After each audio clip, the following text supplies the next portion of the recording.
गौवंश की रक्षा और गौमाता को राष्ट्रमाता का दर्जा दिलाने के संकल्प के साथ उत्तर प्रदेश के भ्रमण पर निकले ज्योतिष पीठ के शंकराचार्य स्वामी अवमुक्तेश्वरानंद सरस्वती आज गाजीपुर पहुंचे।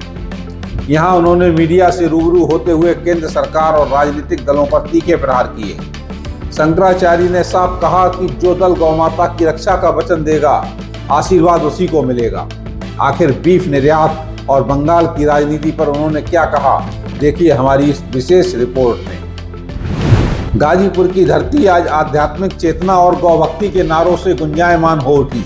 गौरक्षा यात्रा लेकर पहुंचे शंकराचार्य स्वामी अवमुक्तेश्वरानंद ने स्पष्ट किया कि उनकी यह यात्रा किसी राजनीतिक लाभ के लिए नहीं, बल्कि गौमाता की प्रतिष्ठा और प्राणों की रक्षा के लिए है।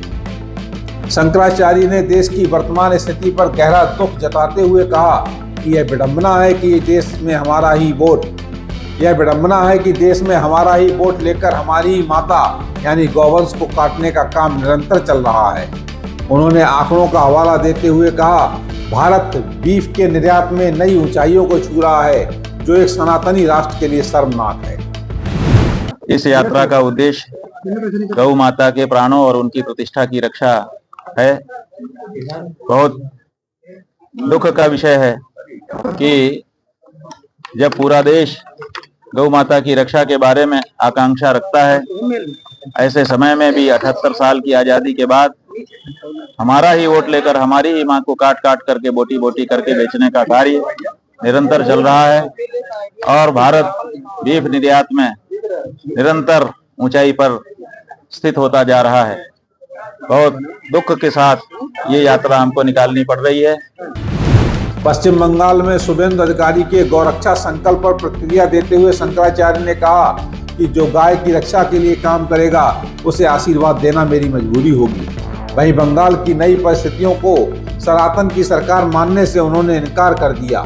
उन्होंने असम के मुख्यमंत्री हिमंता बिस्वा शर्मा के पुराने बयानों का जिक्र करते हुए कहा कि जब तक गौ हत्यारों के वोट की लालसा रहेगी, तब तक सरकार को सनातन की सरकार नहीं कहा जा सकता। देखिए, कोई भी जो गौ माता की रक्षा के लिए आगे आता है और केवल कथनी में नहीं करके भी दिखाता है, तो उसको अगर आशीर्वाद नहीं देंगे तो आशीर्वाद देने के लायक हम नहीं रहेंगे। जो गाय की रक्षा करने के लिए आगे आएगा, करके दिखाएगा, उसको आशीर्वाद देना हमारी मजबूरी हो जाएगी। ऐसा है कि सनातन की सरकार तो हम अभी नहीं कह सकेंगे, क्योंकि शपथ ग्रहण समारोह में हिमंता बिस्वा शर्मा भी शामिल हुए हैं, जो भारतीय जनता पार्टी के ही बंगाल के बगल असम प्रदेश के मुख्यमंत्री रहे हैं।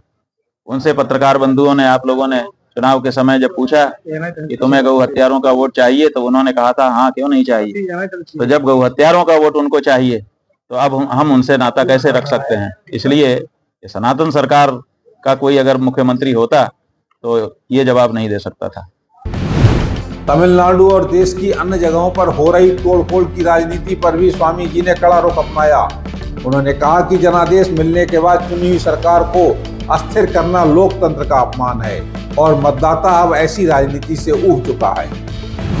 ये लोकतंत्र का मखौल उड़ाया जाता है। जब कोई जीत करके आता है, उसके बाद भी उसको अस्थिर करने के प्रयास होते हैं।